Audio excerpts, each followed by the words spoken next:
So about a year ago, Guitar Center opened up nearby and me and my friends woke up really early in the morning to go to the grand opening. There was this giant line that spanned all the way around the entire shopping center, and even the local news station was there. And we were lucky enough to actually make it onto the news. There's this brief shot of me playing a guitar and a shot of us standing outside in the line. Now, we didn't really go for anything specific, we just kind of went for the fun of it, but as soon as I got to the electric guitar section, I thought that I had found the one. Now, the guitar I came across was a Squier JM signature Jazzmaster. I was immediately drawn to it by the look of it, but when I picked it up and actually felt the way that the neck felt, I was immediately hooked. But the thing was, these things had actually been out of production for quite a while, and it was unclear whether they would ever go back into production again. I looked them up online and people were selling used models of these for like $800 or $900, way over the retail price, which kind of blew me away and kind of just gave me even more reason to just buy it right then and there. So I did it. I bought it right then and there and I fell in love with it. And then my dumbass sold it. And I instantly regretted doing this. I tried out so many different guitars after, and none of them even came close to bonding with me in the same way that that guitar did. And like I said, just getting a used version of that guitar would cost even more than the brand new retail price. And at this point in time, I had no idea they would ever go back in production again, so I just kind of felt hopeless. But to my surprise, they would announce that they would be going back into production for summer of 2023. And I pre-ordered that shit faster than a hot dog in a bowling alley.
Now, let me be clear, this guitar plays and sounds incredible right out of the box. It requires really no upgrades or modification in my opinion.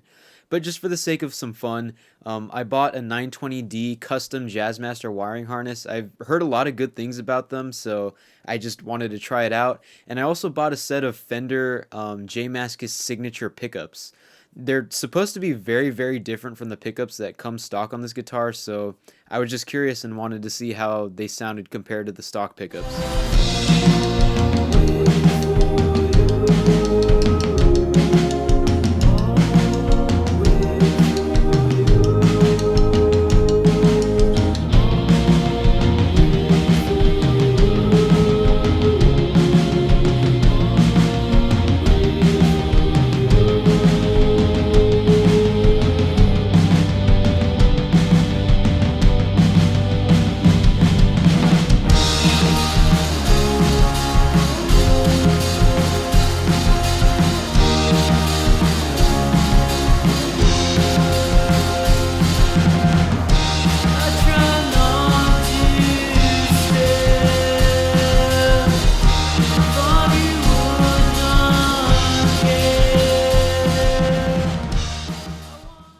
Okay, so ran into a little bit of a problem. The new output jack does not fit into the hole that the pickguard has, like, at all. So I grabbed a file, and I'm just gonna make this hole bigger. Okay, I completely forgot to record it, but yeah, I used a file and I just kind of like lightly went in circles, filed it down a little bit, and now it goes in perfectly. So all good now.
So this guitar was first put into production back in 2011. That's 12 years that this guitar has been around, and it's become a modern classic amongst Fender offset fans. Now, what makes this guitar so special is the comfort and playability and the price that you're getting all of that for.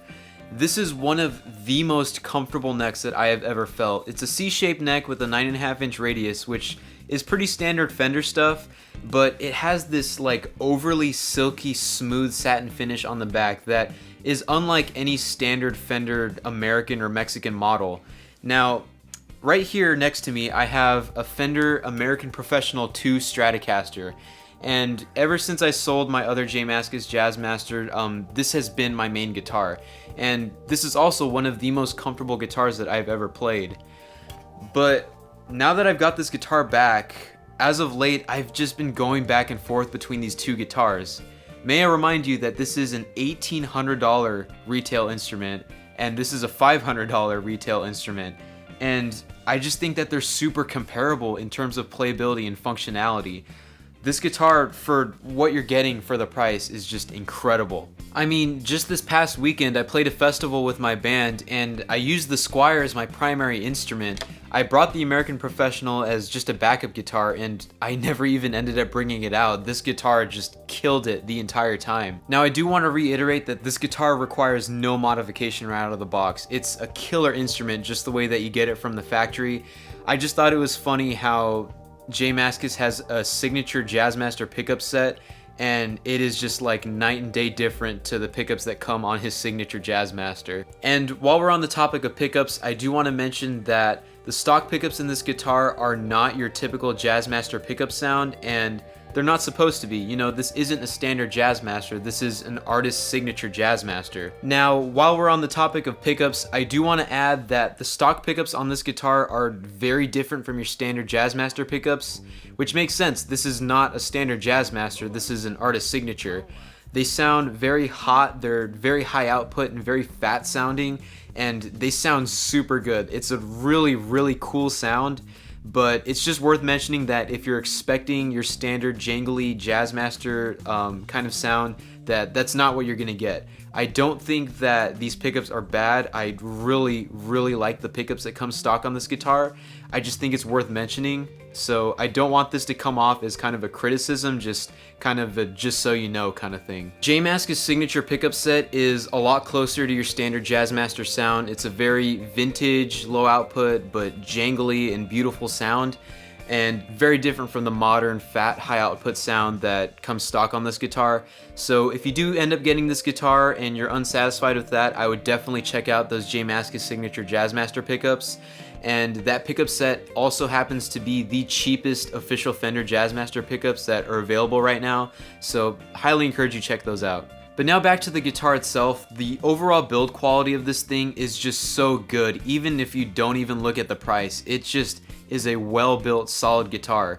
And when you look at the electronics on the inside, it does come stock with full-size 1 meg pots, so if you're one of those guys where full size versus small alpha pots are a big deal to you, you should be satisfied with how the guitar comes right out of the box. The tuners that come stock on this thing are super high quality. They feel very firm and solid. A lot of the times at cheaper guitars, you'll get tuners that just kind of feel a little loose and you'll know that they'll kind of become undone over time, but these have held in tune very, very well. I play a lot of shoegaze, so that's a lot of using the vibrato arm as I'm strumming. I desperately need this thing to stay in tune, and it does. It really does. And you've probably already noticed by now that I do have completely different pickups on this guitar, but just completely ignore that. I just happen to be filming this part of the video at the same time as me filming another video that I have specifically about these pickups, so just ignore that for now. But the bridge that comes on this guitar is super high quality. A lot of cheaper Jazzmasters, what happens is when you use the vibrato arm, the bridge ends up kind of sinking into the body a little too much, and over time it just goes out of tune and kind of wears it out. But this bridge I've had absolutely no problems with. The vibrato system on here is super smooth. I haven't gotten any clickiness or this getting caught on anything. It just works super smooth, and I don't know, it's great. Now, the body color that they have listed on Fender's website is vintage white. I would say that this is pretty much just Olympic white, but like maybe a little bit darker. I do have an Olympic white Mustang bass, and it's just slightly darker than that. And then I also have that Olympic white American Professional 2-Strat, and this is a little bit darker than this. And obviously not every Olympic white is going to be exactly the same. Every single one is going to be slightly different, especially from the differing factories. But if you're wondering what the color actually is in real life, I would just call this Olympic white. Now, this guitar retails for $499. The only thing is, it only comes in this one specific color scheme, and I personally love the color scheme of this guitar, but it's entirely possible that someone out there doesn't like it. And that's kind of the thing that sucks, is this guitar is so comfortable to play, and I think will please a vast majority of people that pick up this instrument. But it only comes in this one color. For about $50 to $70 less, you can get a Squier Classic Vibe Jazzmaster, and those come in a couple different colors. But the playability of this guitar versus this, I think this is a lot better. But you know, that guitar is also obviously very comparable since it's still a Jazzmaster. The cheapest official Fender brand Jazzmaster is the Player Series Jazzmaster. That's $879 right now, I think.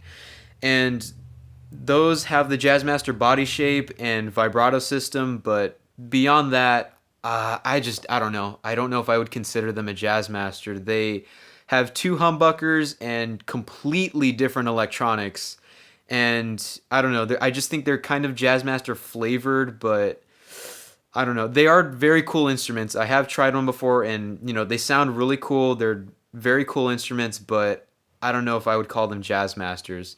For about almost $200 more, Chicago Music Exchange has their own limited series of player Jazzmasters that are a lot closer to your standard Jazzmaster. They have pure vintage 65 Jazzmaster pickups. The only thing they're really missing is the rhythm circuit, and those are really cool too. If you are on a budget and you want an official Fender Jazzmaster, I would definitely check those out. Those are very, very cool and very comfortable to play. But overall, I would still just recommend this over all of that. After that, you've got the Ventera series. I'm not a huge fan of those because those do have, although a vintage accurate 7¼ inch radius, I just don't think that will please the vast majority of modern players today. And then you go on to the Fender American Professional 2 series. Those Jazzmasters are great. They feel great to play. They have kind of different electronics from your standard Jazzmaster. They don't have a rhythm circuit. They kind of do their own out-of-phase switching kind of thing. They're very comfortable to play, but they're $1,800. And yes, those are incredible instruments, but when you put it up against a $500 instrument, I just think that this is a no-brainer. So overall, if you're into offset guitars, or if you just like Jazzmasters in general, I think this is just one of the best options out there. And that's before I even mention the price. It's only $499, and compared to other Jazzmasters at that price point, and compared to all of the other price points of Jazzmasters, I think that this is just unbeatable for the playability and just level of quality that this thing is. I really can't recommend it enough. If you like any of the music that was used in this video, or a lot of what I was doing in the sound demos, then check out my band Whose House Is This? We have a new album out now, and a lot of the music that I've used is from that new album. I'd really appreciate it if you guys check it out. So thank you guys for watching. I'll see you guys next time.